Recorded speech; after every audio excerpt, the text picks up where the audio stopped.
જાહિર છે અને અમે રામધૂન ચેરિટેબલ ટ્રસ્ટમાંથી આવી છીએ. તો તમારું નામ શું? અંજુબેન. દાદા તમારું નામ? તમે શું કામ કરો?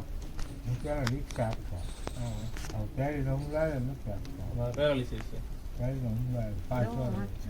હા, એટલે હાલવા જાવ કરે થોડું હાલ દેવા જાવ કાંઈ બાકી કામ કઈ નથી કરતા? કામ નથી કરતા. પગ નથી ને એમાં શું હાલે? અડધો પગ સાચી. તો તમારે બાળક સંતાન કેટલા? થોડું છે દીકરી. દીકરી છે, દીકરો નથી? તમે માડી? કોઈ વસ્તુનો ધંધો નહીં. તો તમારી એક આવક જ નથી એમ? આવક જ નહીં. કોઈ વસ્તુ નહીં. કઈ વસ્તુ નથી એમ. તો તમે તમારું આ ગુજરાન ઘર કઈ રીતે કરો? ત્યાં કાગળ કચરું ભાઈ હા, બધા દે એના ઉપરથી તમારું હાલે એમ? ઘરની કઈ થતું નથી? દાદીને બીમારી છે કઈ? આ બીમારી ત્યાં સોડા સોડી ગયા પગના હોજા સડી હા. ગયા? એ માજી કઈ નથી. તો દાદા અત્યારમાં કઈ કામ નથી કર્યું? કોઈ વસ્તુ નહીં. 6 વર્ષ લાગે. દાદા નહીં, માજી નહીં.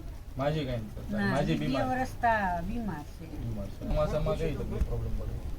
ચોમાસામાં તો આ પાણીની એ તકલીફ પડે. દીકરીને ઘરે આવી જાય હું તો અહીંયા પલ્લ્યો હતો પલ્લ્યો ભૂલી જાઉં હા. સાંભળો. સુકાઈ જાઉં સમજી. આપણે દાદાની આજ મુલાકાત લીધી છે અને ચોમાસા હોય કે ઉનાળો હોય કે શિયાળો હોય, આ મકાનમાં આ ચોમાસાની પરિસ્થિતિમાં ઉપરથી વરસાદ આવે છે. મકાન તમે જોઈ શકો છો હાવ ઝાંઝરી ગયેલા છે, હા, ગાંજરી ગયેલા. હા, પાણી પડતું હોય છે. પાણી પડે. એટલે આપણે જેટલી થાય એટલી આપણે તમે અમારે વિડીયોને શેર કરો અને બને એટલો બદલો શેર કરો જેથી કરીને આપણે મકાનનું કામ સરળતાથી પૂરું કરી શકીએ. અને દાદી અત્યારમાં અમે તમને રાશનની 6 મહિના ચાલે એટલી કીટ આપીશું હા. અને પછી પાછા કોન્ટેક્ટ કરશો એટલે તમને પાછું રેશન આપી દઈશું.